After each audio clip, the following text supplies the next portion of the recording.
Thank you, Brenda. Good morning, everyone, and welcome to our panel discussion on teacher vacancy data. I am Tom Tomberlin, Director of Educator, Recruitment and Support at the North Carolina Department of Public Instruction.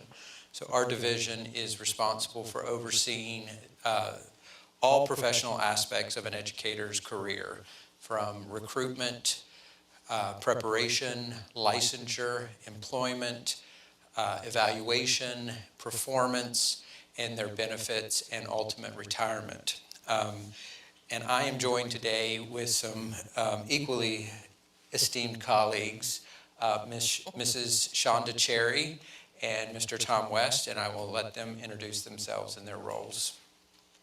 Good morning, I'm Shawnda Cherry. I'm Executive Director for Human Resources for Hertford County Public Schools, and I am also the Chair of the Northeast Regional Personnel Administrators Association of North Carolina. Good morning, my name is Tom West. I'm Vice President for Government Relations and General Counsel for North Carolina Independent Colleges and Universities. We are the statewide representative of independent higher education in North Carolina, the 36 private nonprofit colleges and universities. Great, thank you. So to get this started, I would like to kind of frame the conversation with what we know about teacher vacancy across the state of North Carolina.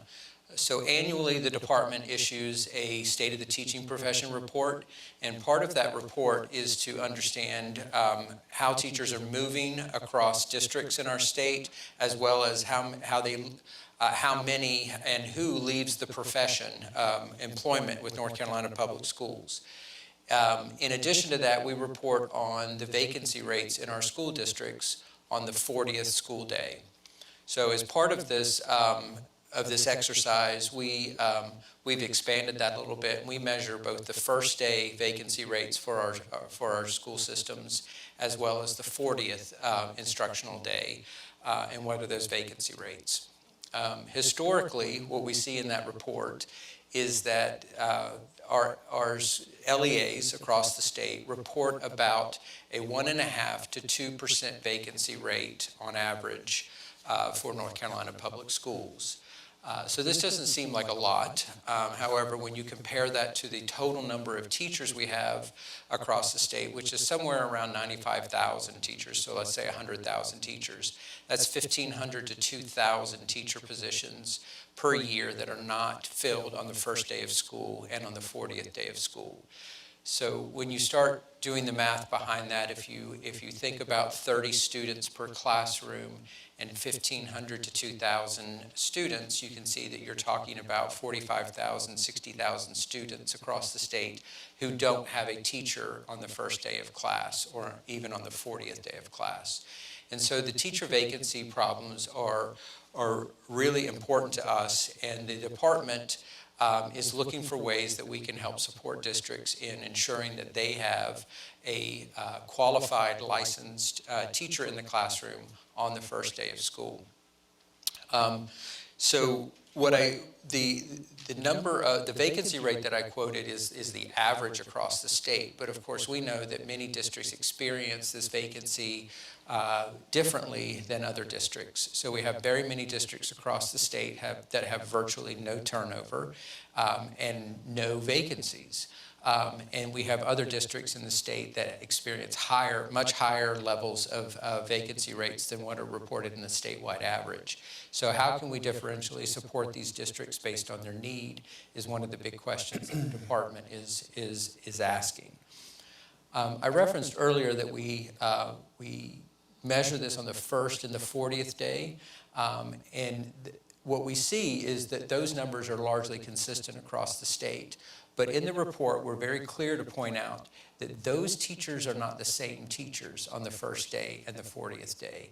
And we do this to illustrate to the General Assembly that vacancy in our schools is not a day 1 problem or a day 40 problem, but it's an ongoing problem that our districts deal with on a continuous basis.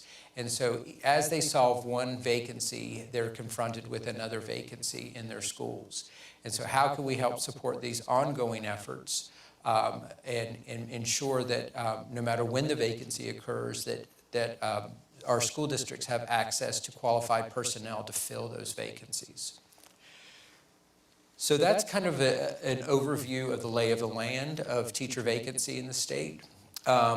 And so what we want to do now is kind of talk to folks both on the practitioner side. So I will be speaking from the state perspective, the state agency perspective. Mrs. Cherry will be speaking as a practitioner in the field, and Mr. West will be speaking as a representative of our educator preparation institutions. And so for you viewers online, we'd like you to take a look at the recommendations 1A and 2A in the NC Stride Teacher Recruitment Action Plan as we have these discussions with our panelists. So let's start by getting, Mrs. Cherry, your feedback on how might it help your district or region to have a statewide agency like the department focusing on recruitment efforts for teachers, and how could the state support your local recruitment work? One of the ways that it would help our district is that it would allow us to be more strategic, and also collecting the data could alert us to blind spots or perhaps even some widespread needs, maybe by region and not just by district. And in that manner, then the statewide policies could be developed, or statewide strategies, or some funding could also help with that. Also, as far as my district, we're a smaller district, so we often don't have the resources to focus on just recruiting. I am HR director in title, but I'm also in charge of several other major areas. So if I am able to collaborate with a state entity who's focused on that, then perhaps they could share ideas and alert me to some resources that would be beneficial to my district and our region. Great. And Tom, how might a teacher recruitment entity at the state level assist with teacher recruitment efforts on the EPP side? Thank you, Tom. And just to give people some context, out of the 36 independent colleges and universities in North Carolina, there are 31 ed prep programs, and they range in relatively small programs to programs that, compared to the UNC system, schools would still be small, but maybe 150, 180 students. They range in geographic area from the Northeast up in the Elizabeth City area. Tom, in your home county of Madison County out in the west, and then in the southwest down in Transylvania County. So we cover the state geographically. But I think to answer your question specifically, this entity will give all of those programs visibility on a statewide platform and portal. And it's, as I was thinking about this, it reminded me very much of the portal that CFNC has for students, high school students who are applying for college. And it's a real one-stop shop in a sense. It's a great portal, a great dashboard for people to then get quickly and easily to a variety of websites all across the state, both the UNC system and the independents, to look and to drill down into those institutions' websites. Excellent. So, Mrs. Chair, I want to come back to some of the challenges of our LEAs and their staffing issues. So, a lot of times when we talk about vacancy rates, there's two ways to interpret that. That you have someone to fill that position, and then you could take the perspective that you have the person you want in that position. So kind of filling the immediate need versus finding a long-term permanent solution to that problem. How does that play out for you every fall in terms of staffing your schools? How successful are you at finding those kinds of long-term permanent positions? Filling those. Right, where we are, well, I think the Northeast is presented with some unique challenges regarding where we're located in the state. We're in the the far northeast corner of the state, and a lot of our districts aren't, we have a declining economic environment within the district. Hertford County is also one of those. That's where I currently work. So we are constantly having or faced with the issue of having enough teachers and having someone to fill the positions. So like you said, it doesn't just happen on day 1 or day 40. That's a constant turnover. Actually, on day 1 this year, I was holding my breath in August and was pretty pleased at our vacancies at that point. But then maybe a couple weeks in, then you get a bunch of the resignations to occur at that time. So we are often challenged with that. Our teaching population in Hertford County, we have roughly 200 teachers.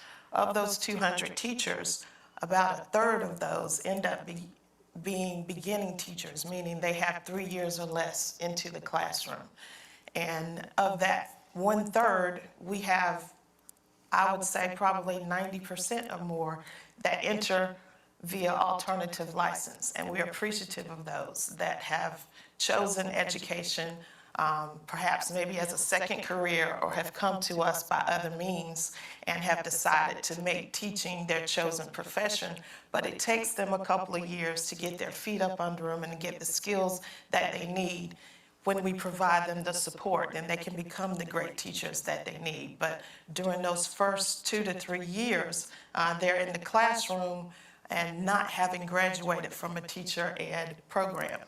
This year in Hertford County, we have hired probably, I think it says three teacher ed candidates, so that makes a difference into having someone to fill the roles versus someone that you would choose. Of course, the first option is to have people who chose education and are teacher ed majors, and we're just not seeing that candidate much walk through the door in Hertford County. Excellent. So would it be fair to say that a recruitment strategy, so with these alternatively licensed folks, which I agree with you, we're extremely appreciative and glad for them to be entering the profession, but it does suggest that they require more support, at least in the initial phases. And so would resources from the state that helped with that increase, the more intensive support for these teachers be welcome in districts like yours? Absolutely. We would, and that has been one of our recruiting strategies that we do implement in Hertford County is come to us and we would support you in getting fully licensed as well as getting you the skills you need professionally to be good and skilled at your profession. One of the ways that we have done that in the past is partnering with the North Carolina New Teacher Support Program, which provides the individual instructional coaches that's able to support teachers individually.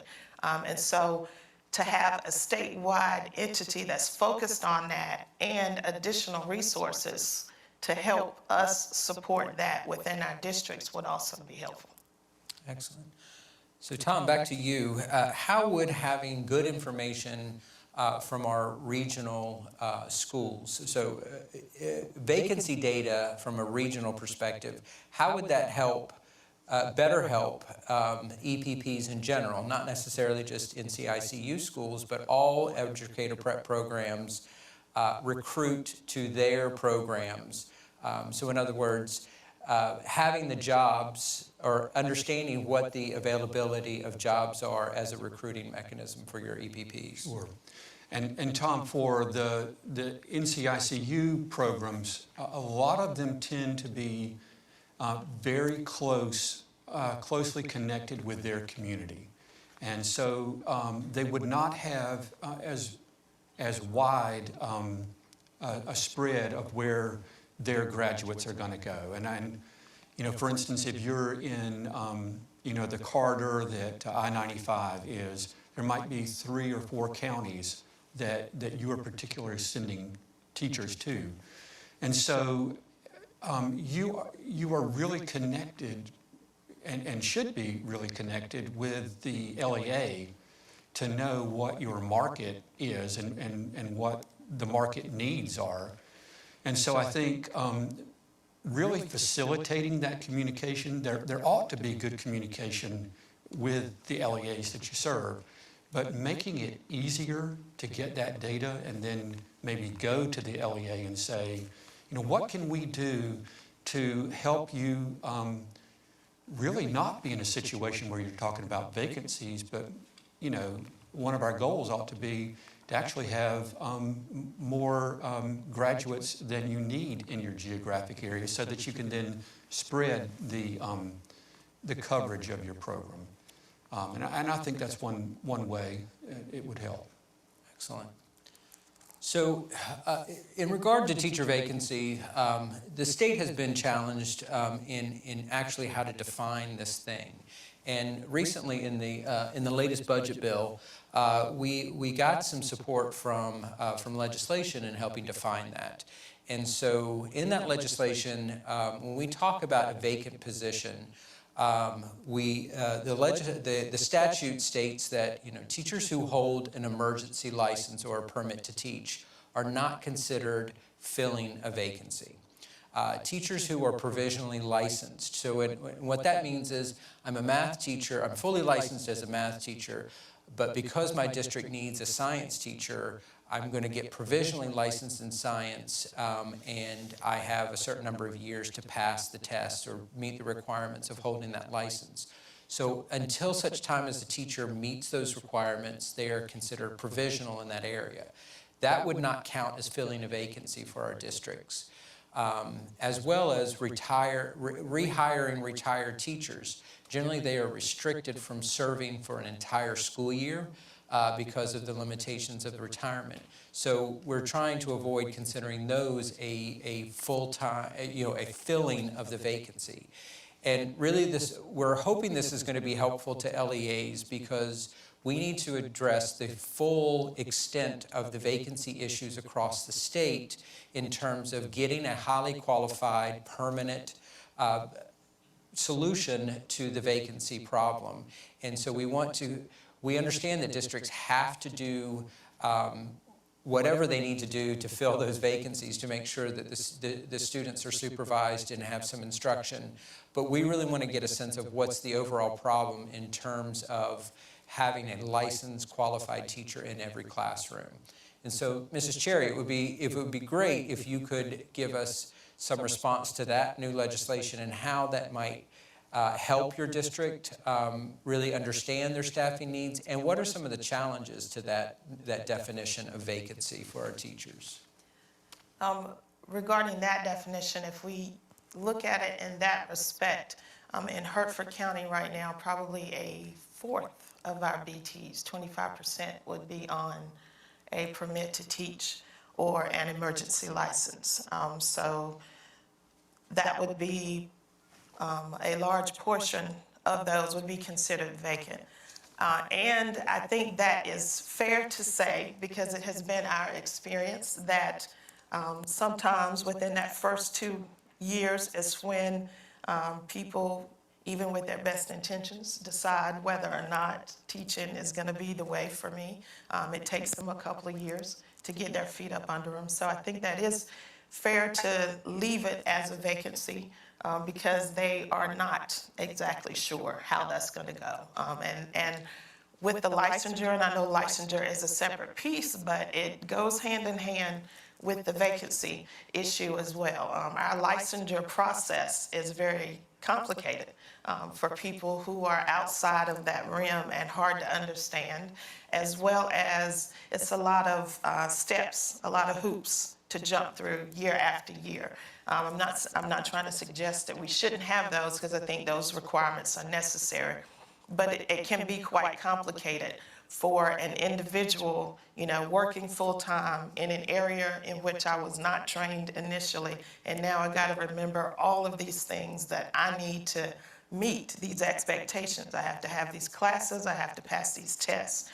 So that's very challenging and a lot for someone to face, and most of the time they're young people. They are in their early 20s doing this, and at the same time, and I know salary is not an issue, but it is when you're dealing with recruitment as well. And, they're trying to face all of these challenges and still facing financial challenges as well, trying to make all of it happen at the same time. So all of that plays into the fact of who you are able to recruit and who you're able to retain in the profession. And in our area, that becomes tough because, like I said, we lack some of the economic development in our area where we are, especially in the Northeast. So even if you're able to recruit teachers, highly qualified people to come to the area, they often have spouses that need some sort of job, and then they're driving an hour or so away to a commute to somewhere that's suitable or that's acceptable for their employment. So all of those challenges come into play when we're trying to fill vacancies, especially in the Northeast. Thank you. So we have some questions from our online viewers that I'd like to put out there. So what data do we have to see where teachers are going after leaving the profession? For example, retirements, switching from one LEA to another, leaving the state for another teaching position, leaving for other industries, etc. So I will take this one as the agency publishes the State of the Teaching Profession report, and one of the things we do is capture those reasons for leaving the profession or leaving employment in the public school systems. And those are reported up to us by the LEAs when they do their exit interviews with those teachers. And so retirement, when we think about these in two ways, two main categories in the state, and that is kind of policy relevant decisions, so things that potentially the LEA or the state could do things to address those issues, and then the kind of beyond the control of the policy irrelevant issues. And so in the policy irrelevant issues, retirement would fall into that. So there's not much, when folks decide to retire, now we're separating this from early retirement, that's in the policy relevant side, but full retirement is in the beyond the control category. And retirement does make up the largest percentage of the biggest reason that teachers leave when we're talking about beyond the control of the LEA. So retirement is it's one of those things that's always going to be there. So every year that we progress, there's another cohort of teachers ready to retire. And then switching from one LEA to another is what we call the mobility rate. And the mobility rate is we keep that separate from attrition, because the attrition means that the teacher is no longer working anywhere in North Carolina public schools. But mobility means that they're moving from wherever they're currently employed to another LEA. That has its own significance for the state, because we're looking at that number from the perspective of what do we know about that cycle of movement? Are there trends within that are informative for us? And the answer to that question is yes. We generally see that teachers move from LEAs that serve higher populations of EDS and minority students to schools that serve lower concentrations of those types of students. And what we in the agency consider, we call this the kind of the de facto career trajectory of teachers. And so teachers are moving into what they consider to be, and I'm using air quotes here for those who can't see me, easier or better conditions, working conditions. And it may also have to do with proximity to a large metropolitan area, kind of more better quality of life for them and their children. And so we track these kinds of trends, and it's very important to us because it creates issues for a lot of our districts, especially ones like Mrs. Cherry oversees, where we see those districts that lose teachers to both attrition and mobility, and then they are not as successful in hiring qualified teachers with experience, and they largely have to staff those losses with brand new teachers, beginning teachers, and often alternatively licensed teachers. And this is a really tough cycle for a lot of our districts across the state. As far as leaving the state, we don't have a lot of good information about when teachers indicate that they're leaving the state. We don't know exactly where they're going. Sometimes we get that information, but there's not a lot of evidence that teachers are fleeing the profession, the state employment in North Carolina to what we would consider our border states. We don't. Those numbers stay pretty stable, so it does happen, but we don't see any spikes in that from year to year that suggests that it's a response to policy shifts in the state of North Carolina. We have a question for Tom West. How do EPPs partner with school districts to ensure they are producing the teachers that are needed? How can DPI support or provide better data to help with that issue? Well, I think the main way that EPPs partner with school districts is going to be through, and I'll probably use the wrong term, I'll show my age by using this term, student teaching, and I know we use a different term now, the intern, but that's the major way in which ed prep programs work with school districts. And I think one of the things that I've been very pleased in observing Pepsi is the work that ed prep program leaders and LEA leaders exhibit in that commission in talking very directly with each other about to use commercial terms, what the market demands are and what the market needs are, and then what the provider of that human resource can do to help that. So I think that's the major way. And then, Tom, if you could maybe repeat the second part of that, how could DPI help? Yeah, so how could DPI provide better data to the LEAs on those specific needs, those specific areas that are, let's say, hard to staff subject areas? Could that help the EPPs? I think what we're getting at here is, and I don't know the answer to this question, but in EPPs, do you generally have students that come in that are unsure about what they want to pursue, what subject area, and can be helped directed to those areas that have a greater need? I don't really know whether once a student enters the EPP, and that in effect is as a junior, they're in the general college, or if they're coming in as an alternative, they may already have their degree. What deans have told me from some of our smaller colleges is that they are doing most of their recruiting for ed prep programs among the freshmen and sophomores at their school. So, to me, the way it could really help is recruiting alternative entry candidates that may have a particular STEM background.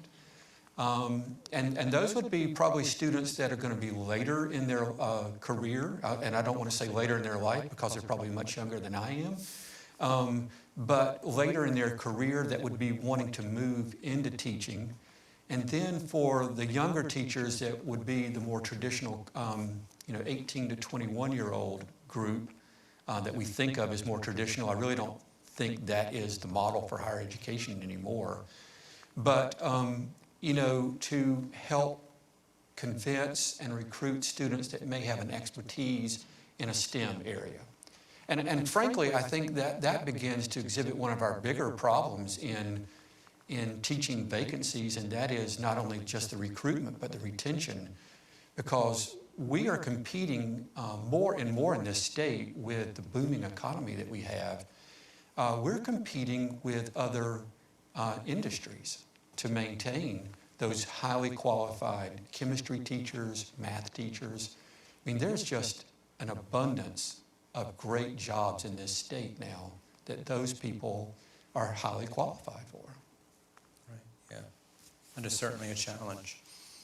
So here's a question for both Mrs. Cherry and Mr. West, and I am particularly interested in this question.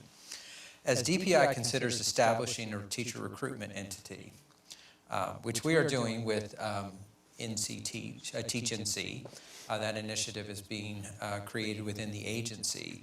So the goal of that work is to create what I would call more durable matches. So folks that are recruiting, they're able to see districts that are hiring, EPPs that are preparing, and really get their, understand the philosophy of education from both those entities so that can more strongly align with the candidate.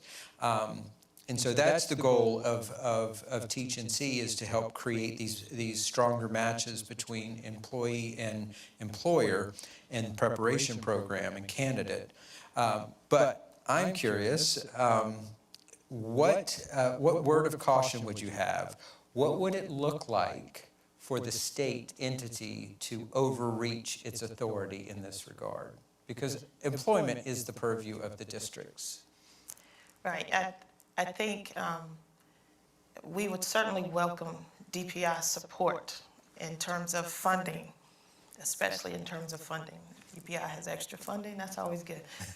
But also in terms of policy and any sort of support in the area of recruitment, because like I said, we are unable to focus on that right now, but we would be cautious and would not welcome DPI perhaps trying to control the candidate and in the end who's hired in which districts, steering certain candidates towards certain districts. We would want to make sure whatever is established is equitable and is able to be accessed by all size districts, whether you're small, medium, or large. We know in the Northeast there is a greater need. We often speak of equity, but then we tend to put policies and strategies in place that are equal instead of equitable. So I feel like in the Northeast or whatever's established, it needs to ensure that those with the greatest needs are getting those needs met without also denying or robbing Peter to pay Paul, because Wake still may have a need in an area that this entity perhaps can support as well, but the need that I would have in Hertford would be different, and ideally this entity would be able to support both. Excellent. So I do believe we have a session on Teach NC coming up later. Spotlight. And so that would be great framing for that conversation of how can the agency be supportive but not overly directive in how that work moves forward. So there are a couple of questions for me here. The first one is fairly easy. How much do we know about vacancies by specific subject area? What about rural and urban districts? Are they facing higher vacancy rates than other districts? So that information is actually contained in the State of the Teaching Profession report. We have the appendices on that report are longer than the actual report itself. So I would encourage you all to look through those appendices where you can see the vacancy rates as reported by subject area of each of the districts. And then we don't specifically call out a district as being urban or rural, but you can assign your own kind of designation to that and look at those rates. And the answer to the question is absolutely yes. Rural districts, of how we define it and we think about it, experience much higher vacancy rates than their urban counterparts.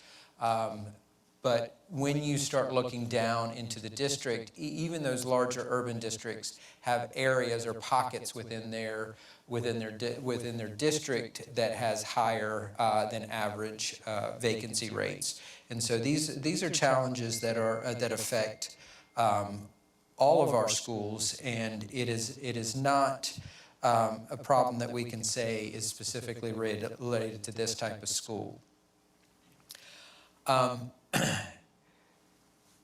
Right now, we only get vacancy data reported once per year, and it's several months old. how can we get more real-time data? How can that help us? So that's a great question. And one of the main ways is if we had, if all districts participated fully in a statewide jobs board, and we were able to track those vacancies as they came up, and we were able to tag those vacancies with specific roles that the candidate would play. In other words, we know that Hertford County is hiring for a teacher. That's less informative than if we knew that Hertford County was hiring for a middle school science teacher. And then we can start collecting those data, aggregating it at the state level, and producing need reports that are just in time.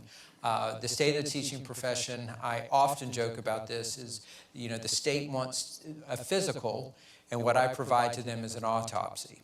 And the way the data collection works across the state, we are kind of stuck in that situation. And so we need more modern systems that the state, the districts can enter those vacancies and track those vacancies, that can be reported up to the state, that doesn't require a lot of burden on the districts. This process of collecting these data every year on the attrition, mobility, and vacancy, that State of the Teaching Profession report requires an enormous amount of work from our districts at a time when they're trying desperately to staff their schools. And so the irony of the whole data collection process and the report is not lost on us in the districts, and we just need better support in more modern systems that can capture that data and produce it in real time to address those issues. And Tom, I think that highlights a problem that not only DPI has, but LEAs and EPPs. We all want more timely and dense data, but the people who would supply that data are busy running their operation, whether it's the LEA or the Ed Prep program. And even in relatively large programs where the dean is not doing everything but has a staff, there are not infinite resources to be providing on-time data continuously. And I think of it a little bit like the way state government sometimes, I feel like, if they get overwhelmed with public records requests, they can't do what their primary function is, and they're just busy supplying answers all the time. And so I think that that's all the way across this stage, that's an issue. Yeah, absolutely. So I have another question here about what impact would increasing rehire flexibility have upon retaining our most experienced teachers? How might a recruitment entity help with that kind of policy discussion? So this is a really interesting question, and one that we've seen play out in the last couple of years. A couple of years ago, there was a bill introduced to allow for teachers to be rehired and not have that reemployment affect their retirement benefits. So the salary cap was eliminated, the number of days that they could work, or the length of the contract they could engage in. The problem with that is that there are very specific laws around retirement from the federal government that we have to be very careful about to not jeopardize the entire system, the retirement system for our teachers. And so that work largely floundered because we were not able to get the IRS ruling on that. But it creates an interesting dilemma. I think the better solution might be, how can we encourage our teachers who are at the point of retirement, because many of our teachers are eligible for full retirement at the age of 52. And that creates a situation where potentially they could continue for several more years.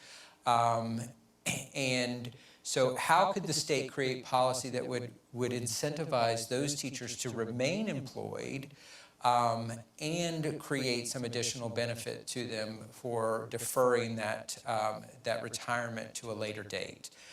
Which may be an easier route, I think, than trying to solve the problem of federal government retirement restriction and IRS retirement restrictions, and approach the problem from that angle. But do either of you have thoughts on that question as well? I would agree. We have had, in one of our schools last year, one of our elementary schools, that we had 9 people retire last year. And we filled them, of those 9 that retired, and they were awesome, awesome teachers. All 9 of them were very good teachers. And we ended up filling those positions, and they all got filled, but only 2 of those were teacher ed graduates. And of those 9, they're eligible to come back in January. I don't think a single one of them are planning to come back in January, because once they make the decision to retire, for whatever reason that is, that could be personal reasons, it could be working conditions, it could be financial reasons that they're retiring, then they often don't come back, or when they do, it's not for very long. So I think we need to look at policies and practices that can incentivize some of our more experienced teachers to remain in the profession a little bit longer. I think they have felt disenfranchised for several years now. And so if we can address that in some way, because a lot of their expertise is walking out of the door with them, and that creates a critical void, a critical hole in what we're able to do. We're able to fill the positions, chances are, but you're not able to fill it with the same high-quality teacher with the experience that walked out of the door with retirement. And Tom, I think you make a great point about perhaps the work could be more productively done at the state government retirement system level, rather than trying to mesh it with federal regs. And to your point, a teacher who begins fresh out of college at age 22, and I totally understand that that is not the model that is necessarily the current model, but if they're in their mid-50s, that's when they began. And so we are losing someone who has persisted in the profession for 30 years and has sat down and started doing the math and started thinking, when am I going to be harming my family by continuing to teach? And keep in mind, this is a highly intelligent, well-educated group of people that are attractive to the private sector. And so they can start thinking, well, I could work and continue in the state system, or I could retire and go into a private sector job. Often what they'll do is move into a county job. And they're in a different retirement system. So you start building seniority in an entirely different retirement system, or a federal job. And I know we got to go.